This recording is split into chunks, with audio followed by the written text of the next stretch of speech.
Agradecemos por esse momento, Senhor, em Tua presença. O momento em que reservamos, Senhor, para entregar o nosso culto ao Senhor. Está aqui diante de Ti, sobre o Teu altar, o escolhido dessa noite, para ministrar a Tua palavra. Que o Senhor venha tomar a vida dele em Tuas mãos.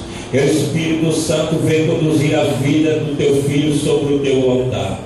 Senhor, fala ao nosso coração, porque o Senhor conhece a nossa necessidade, a necessidade de cada um. Portanto, ó Deus, toma a vida do Teu Filho e usa da maneira que o Senhor quer, em nome do Senhor Jesus. Amém? Glória a Deus, aplauda o nome do Senhor Jesus.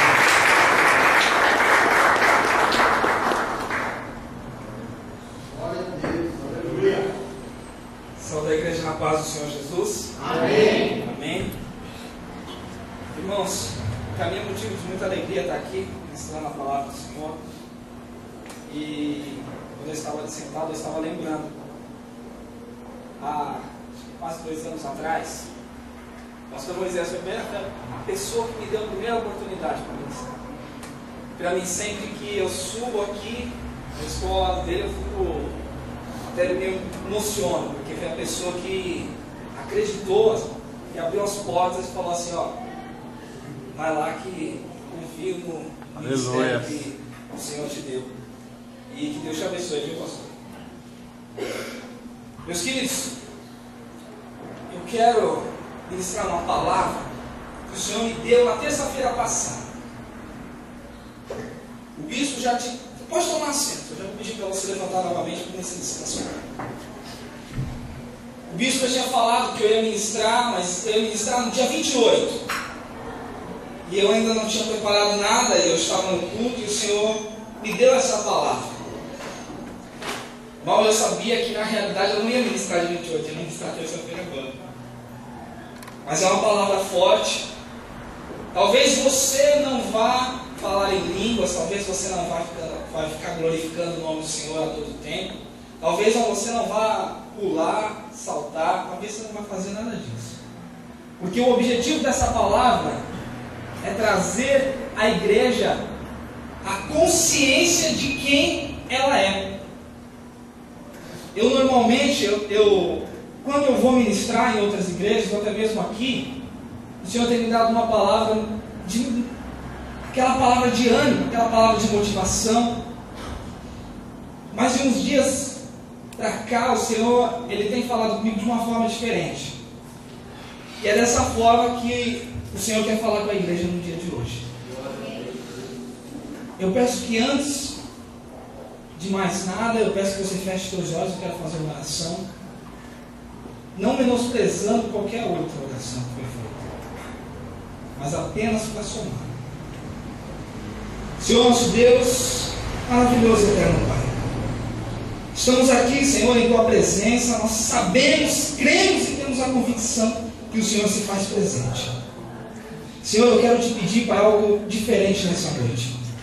Eu quero te pedir, Pai, que todas as cadeias que foram, Pai, postas sobre a vida do Teu povo, sobre a mente, Pai, do Teu povo, tentando cauterizar, Senhor, o verdadeiro Evangelho, a genuína palavra venha a ser quebrada, Pai. E que a Tua palavra, Senhor, venha fazer efeito. Efeito, Pai, que muda a vida, efeito que muda a família, que muda a história.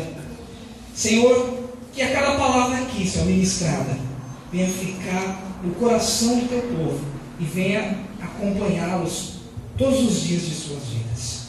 E todos digam amém. Amém.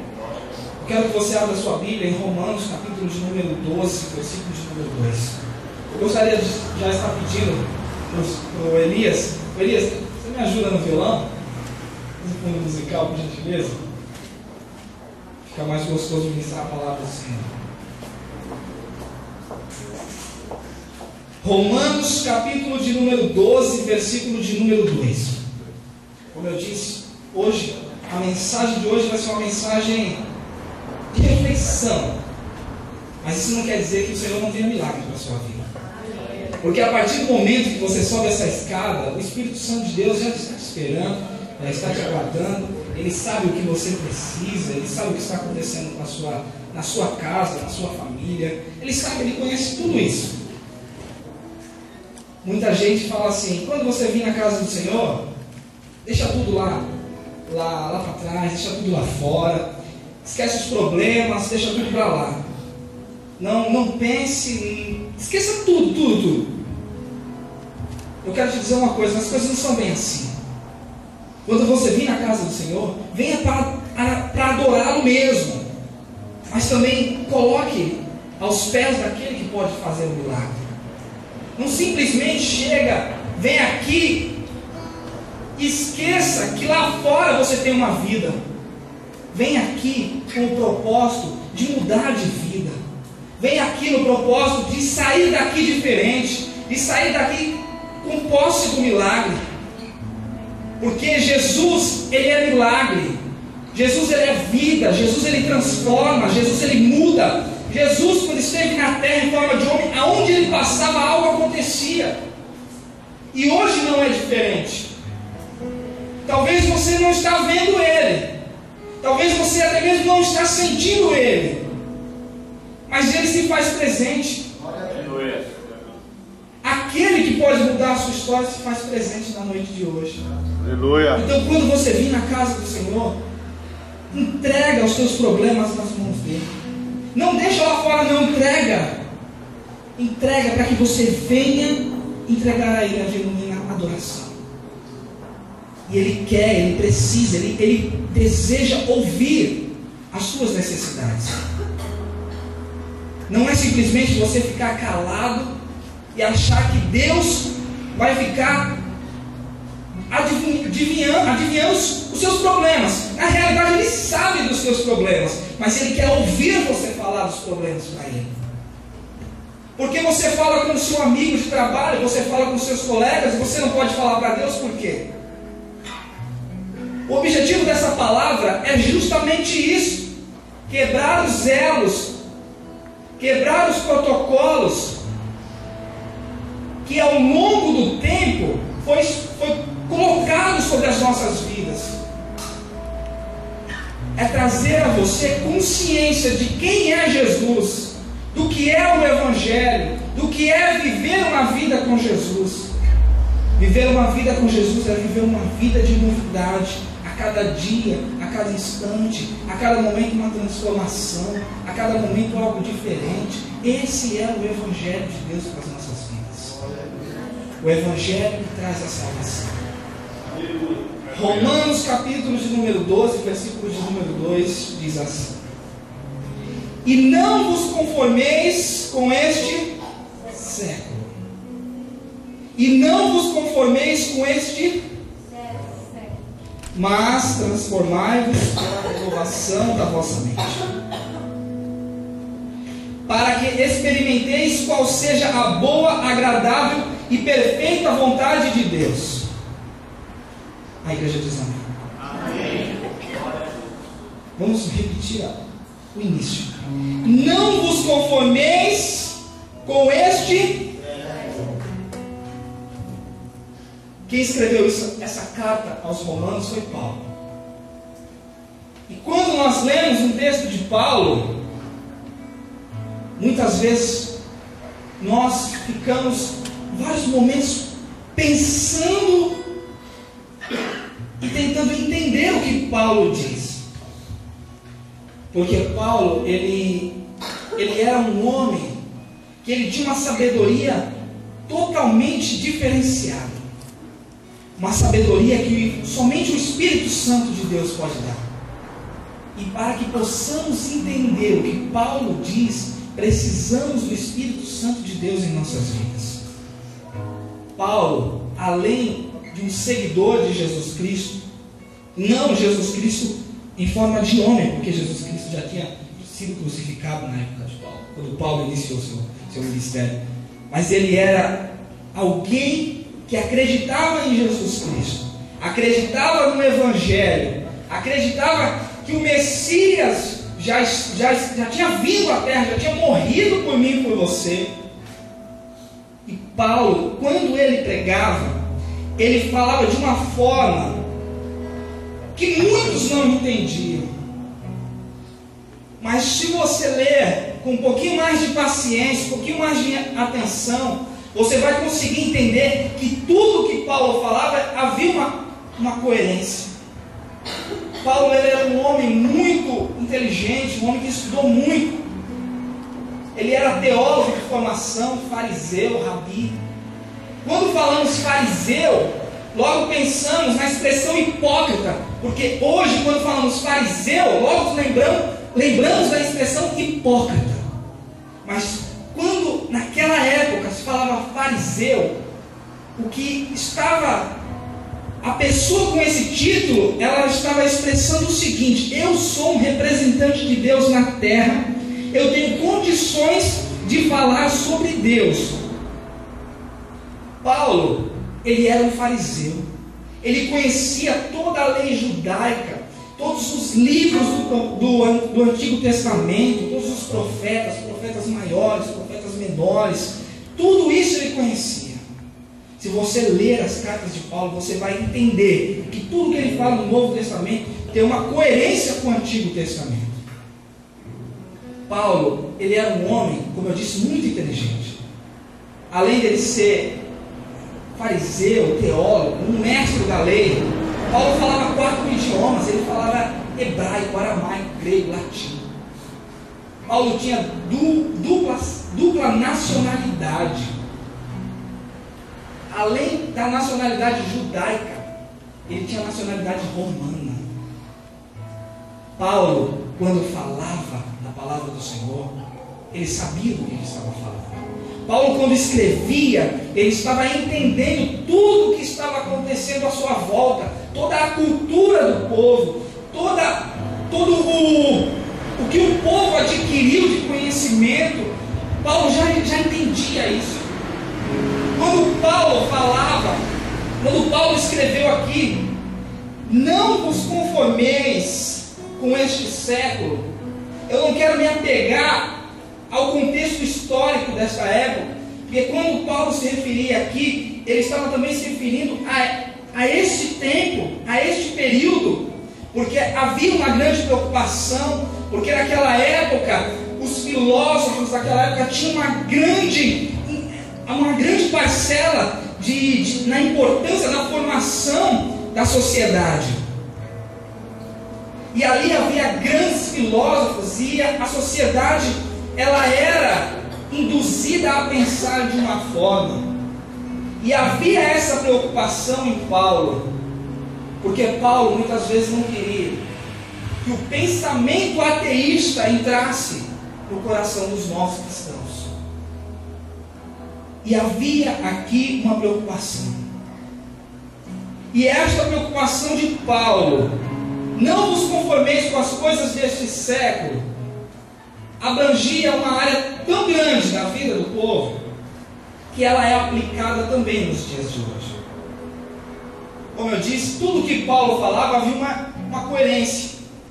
Mas existem também alguns textos na Bíblia que nós não conseguimos entender muito bem o porquê Paulo escreveu aquilo. Mas nós recebemos.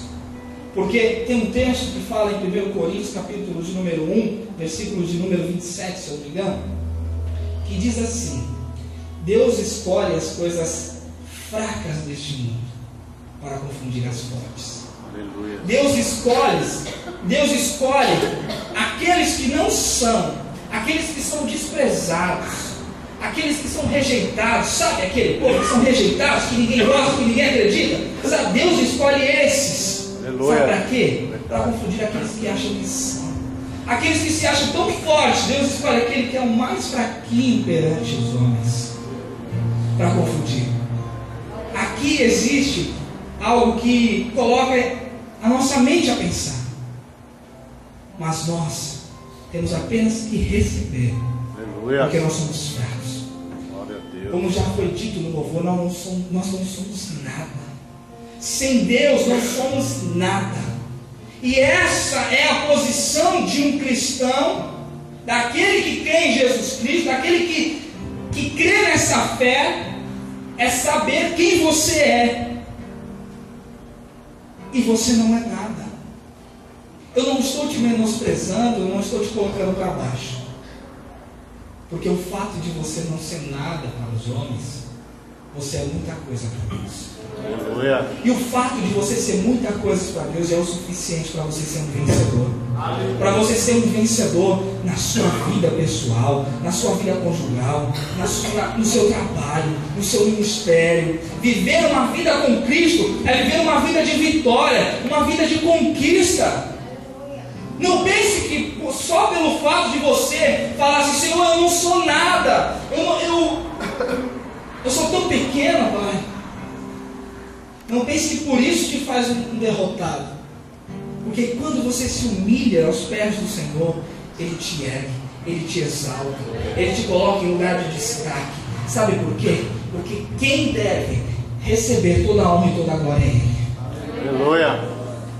Meu querido, o que eu estou querendo te dizer é o seguinte: que Deus, Ele se importa com você. Deus, Ele se importa com você. E você tem papel fundamental nos planos de Deus aqui na terra.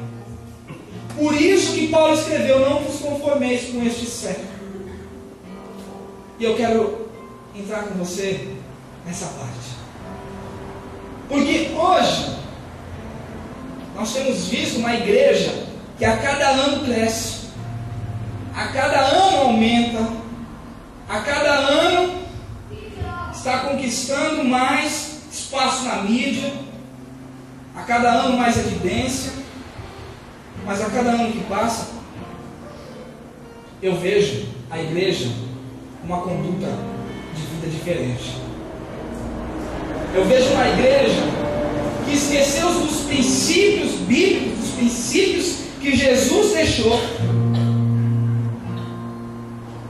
Eu vejo uma igreja que muitas vezes se espelha no mundo. Eu vejo uma igreja que muitas vezes esquece de Jesus. Meu querido, não vos conformeis com as coisas deste século. Como eu disse, talvez essa mensagem você não vai dar glória a Deus, você não vai dar aleluia, você não vai pular e nem saltar. Mas o objetivo dessa palavra é que você saia daqui consciente de quem você é, do papel que você tem no reino de Deus. Você está me entendendo? Aquele que está me entendendo, dá uma glória a Deus, dá uma glória a Deus. Quando falamos de conduta de vida, nós vemos uma igreja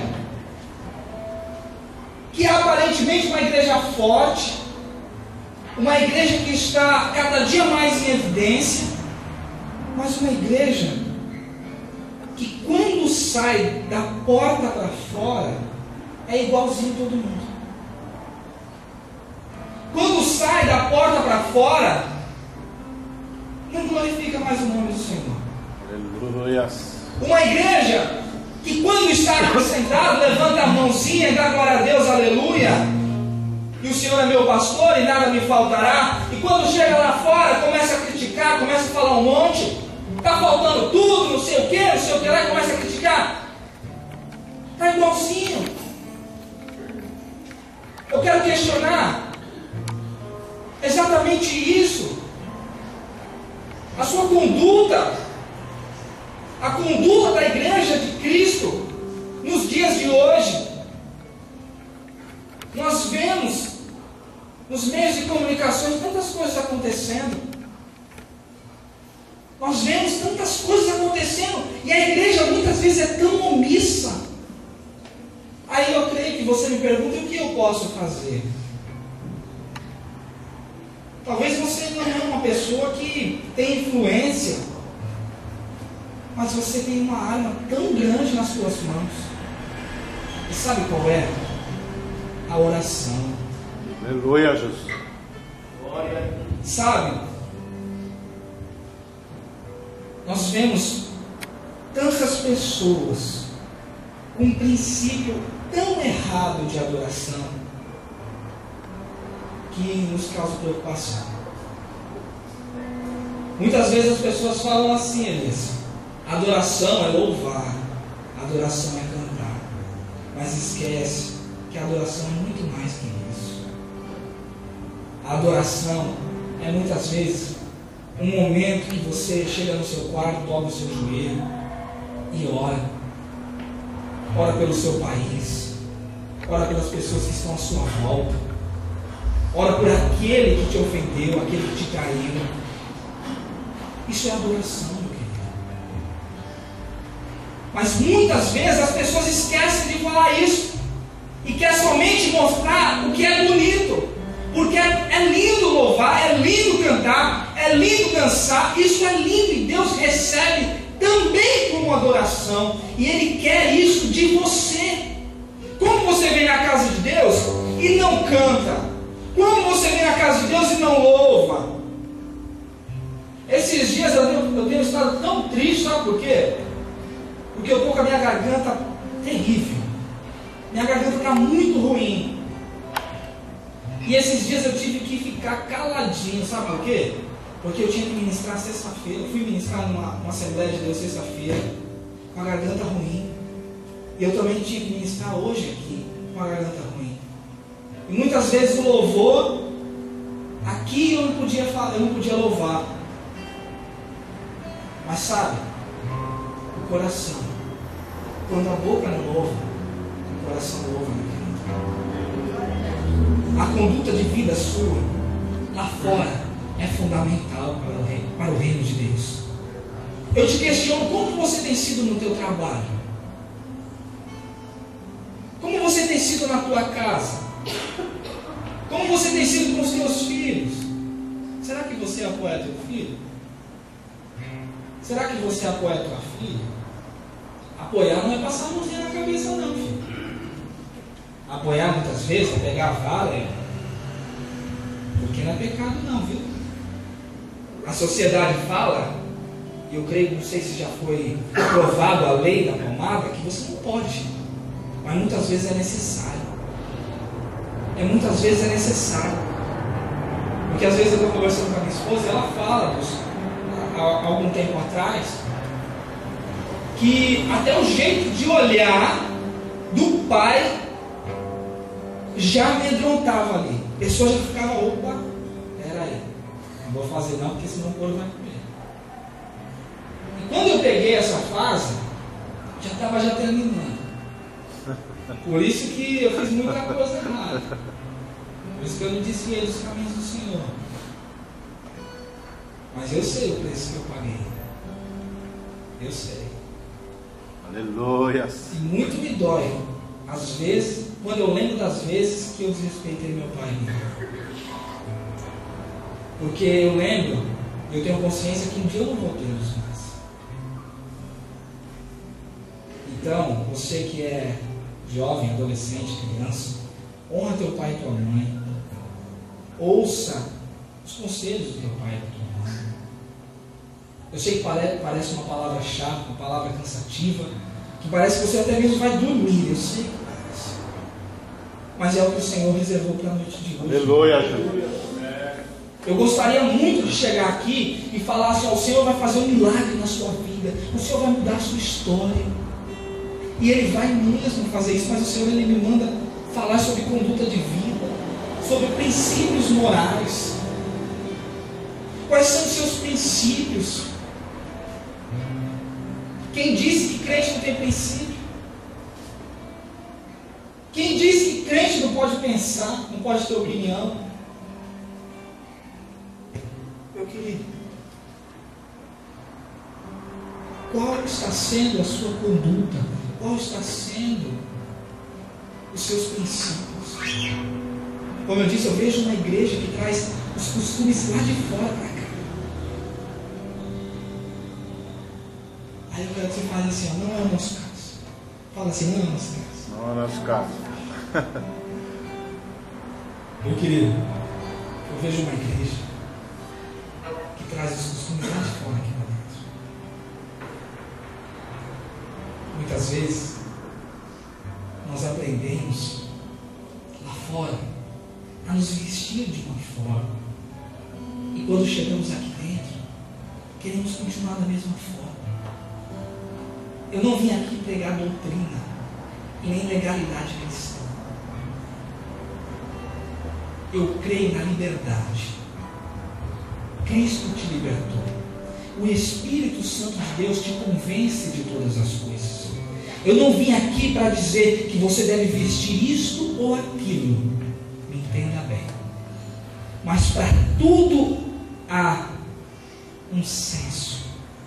Para tudo há um princípio.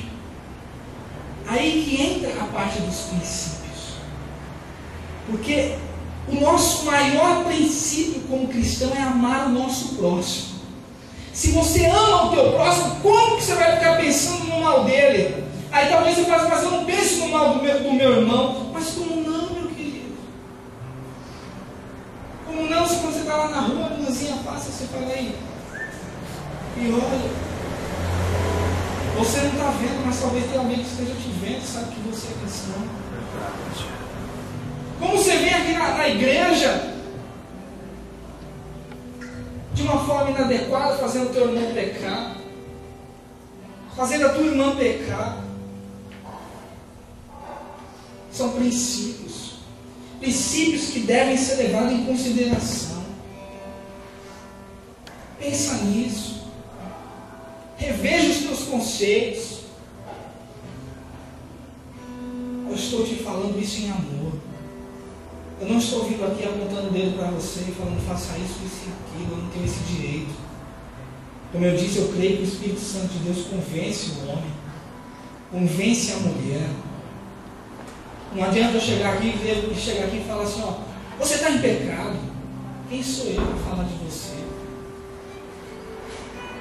Quem sou eu para falar de você? Muitas vezes nós vemos nosso irmão cair. Sabe o que a gente faz?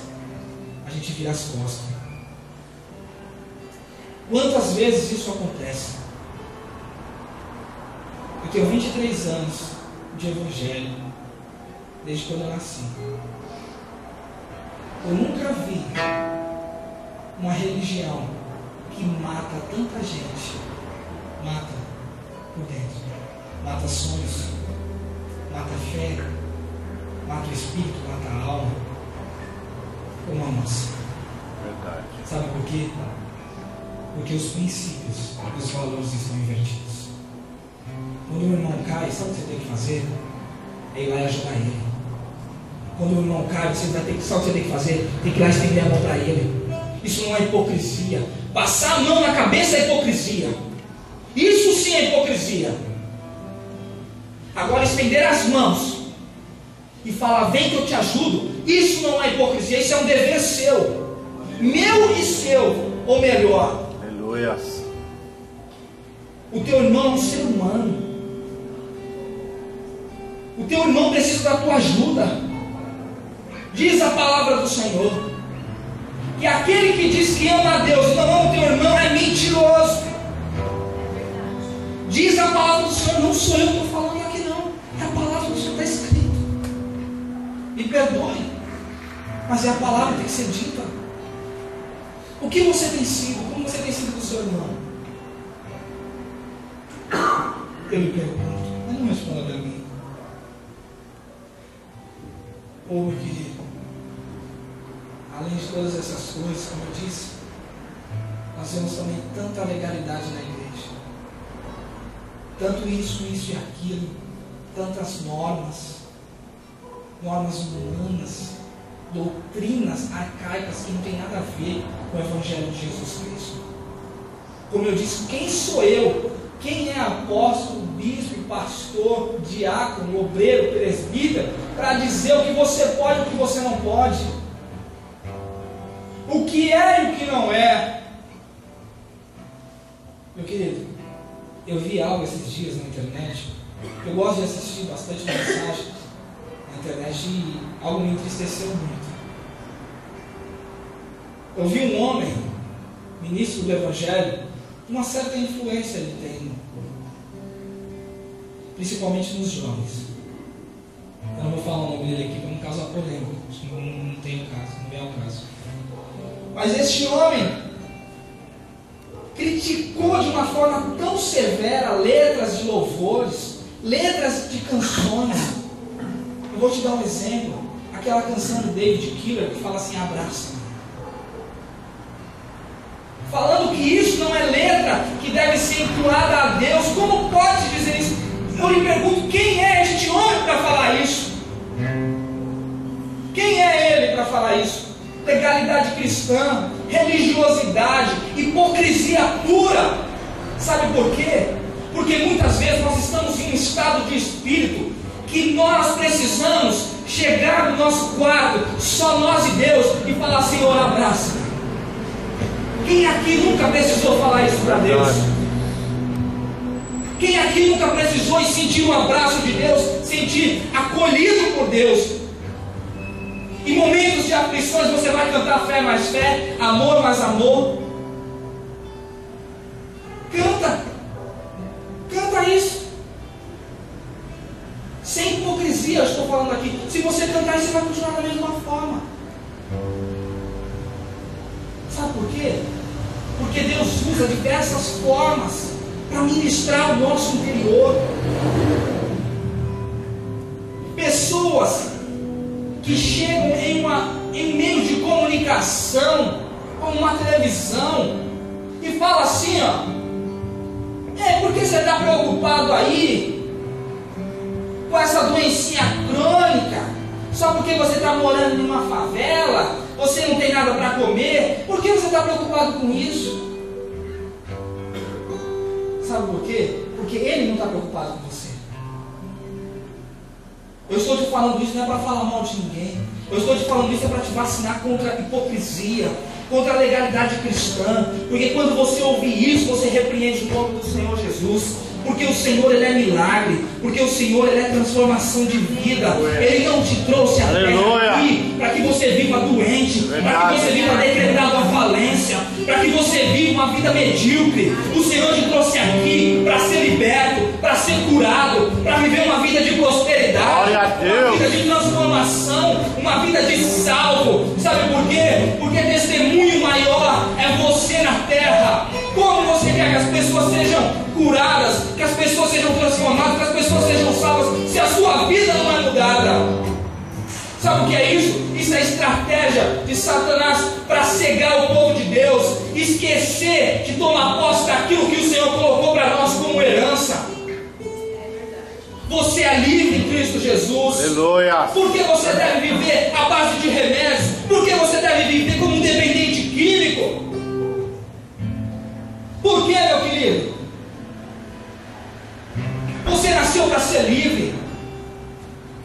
As pessoas dizem só tem que se preocupar com a salvação. Não é bem assim não.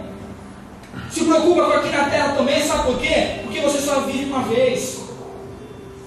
Existem algumas teorias que dizem assim que você vai reencarnar, morrer, reencarnar, morrer, reencarnar. Que diz assim que antes você nasceu uma formiga, depois você virou, sei lá, uma borboleta, um mosquito. Depois você evoluiu um pouquinho, virou um rato. Depois um gato, um cachorro. Depois um macaco. Depois você virou um mendigo. Depois você virou alguém que está ali. Aí na próxima você vai viver uma vida abençoada. Aqui depois você vai evoluir, está entendendo? Isso aqui não é para você não. Isso é hipocrisia, mentira de Satanás para cegar o povo de Deus. Nós só temos uma vida, vivemos uma vez. A sua vida é aqui na terra. O que Jesus, o que o Senhor reservou para você lá no céu é teu e está guardado. Ninguém tira. Só você pode perder isso. Se você não tiver atitude, aí você perde isso. Mas o que é teu e ninguém tira. Então se preocupa sim com as coisas aqui também. Porque você viveu uma vida de... Você veio aqui na terra para viver uma vida de pessoa liberta. De pessoa que veio para viver milagre. O Senhor tem milagre na sua vida, viu, meu querido? Glória a Deus. São tantas coisas lá se avançam, meu Deus. Aleluia, Jesus. Ô meu querido, eu vou resumir aqui.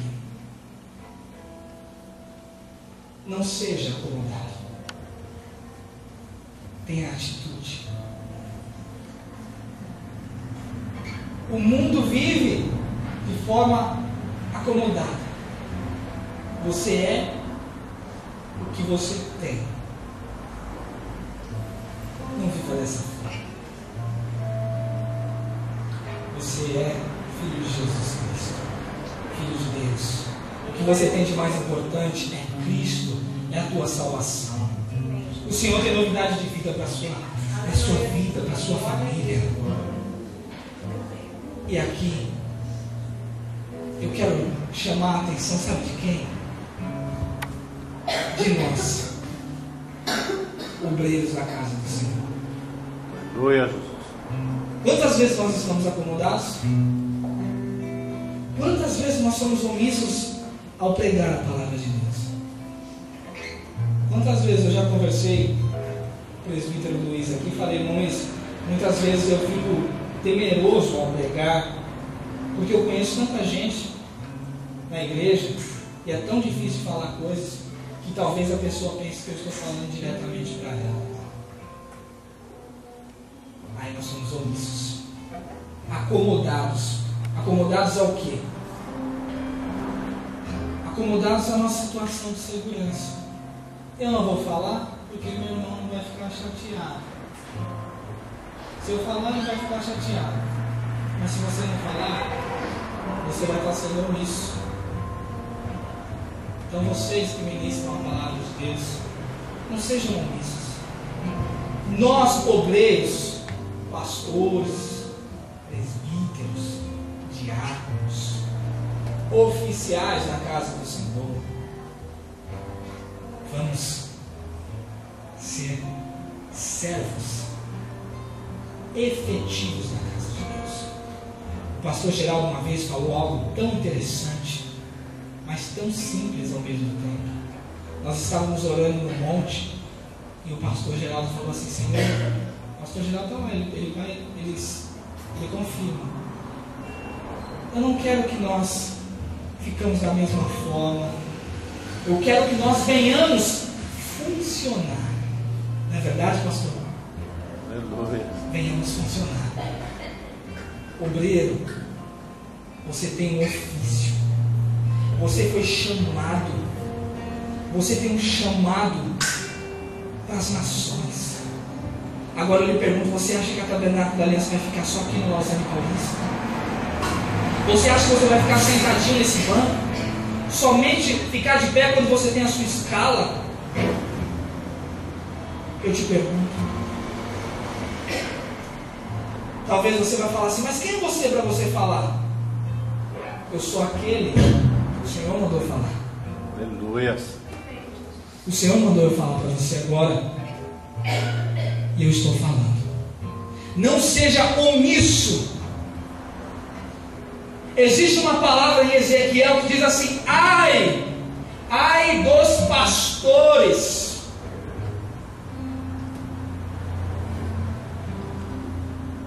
Pastor,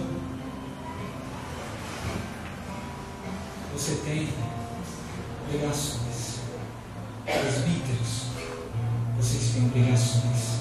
Diáconos, vocês têm obrigações. Obreiros, vocês têm obrigações. Não são apenas meros oficiais. Nós somos servos de Deus. Fazei-vos para Ele. Aleluia. Em prol do reino dele. Pessoas estão sendo trucidadas lá fora, famílias estão sendo aniquiladas, e a gente, nós sendo egoístas e pensando somente em nós mesmos. Não vos conformeis com as coisas desse século. Eu tinha muita coisa para falar, mas o tempo não dá. Mas o Senhor, Ele manda dizer para você, oficial ou membro, você tem obrigações. Como cristão, como servo de Deus, você tem obrigações. O seu testemunho salva vidas. O Senhor, Ele está olhando para você a todo tempo, como a irmã Karina falou. Sabe aquela para quem você está sendo filmado? O Espírito Santo de Deus realmente está te filmando todos os dias. Oficiais ou não, membros, você é peça fundamental no reino de Deus. Não é porque você não tem uma carteirinha de diácono, obreiro, seja lá o que for, que você é menos do que um pastor, que você é menos do que um presbítero, você é muito importante para Deus. Aleluia. Quando Deus olhou para você, Ele viu um potencial e falou assim: eu vou trazê-lo para minha casa, porque eu vejo nele potencial, eu vejo nele alguém especial, e eu escolhi para fazer a diferença. Verdade, Jesus. Quando você olhar para si mesmo no espelho, não pense que você é o verme do carrapato, não. Você é especial para Deus. Quando Deus olhou para você, Ele viu o que Ele tinha de melhor. Você tem potencial, você tem qualidades.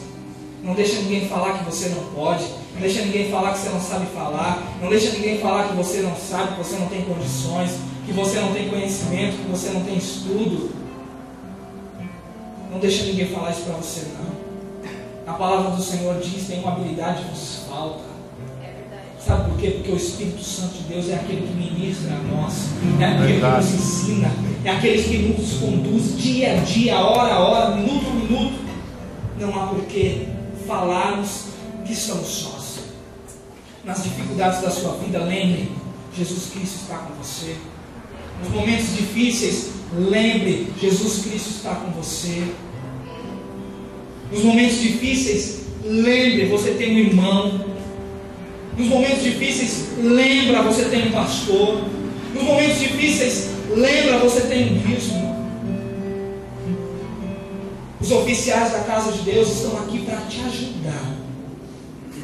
Não é para vocês nos servirem, é para que nós venhamos te servir.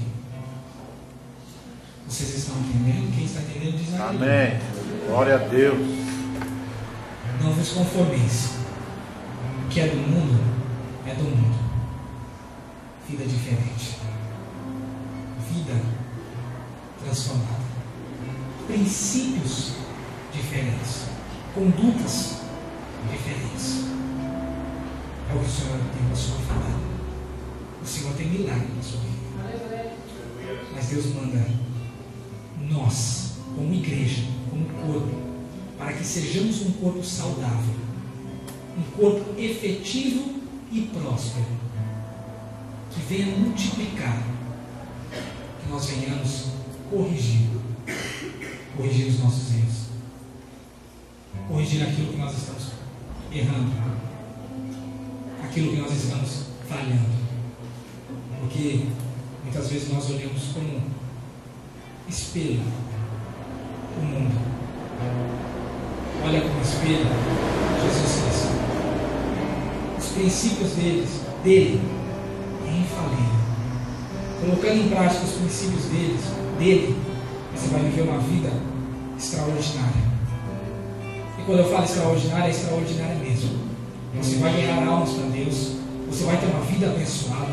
Você vai ser salvo. A sua vida financeira não vai ter para ninguém. Você vai arrebentar em tudo que você fizer. Eu falo isso sem medo do que falar, porque eu creio nisso aqui. Mas começa aqui, mudando aqui. Mudou aqui, dentro. Tudo externo muda. Tudo se transforma. Aquele que crê que Jesus Cristo é o maior transformador de vidas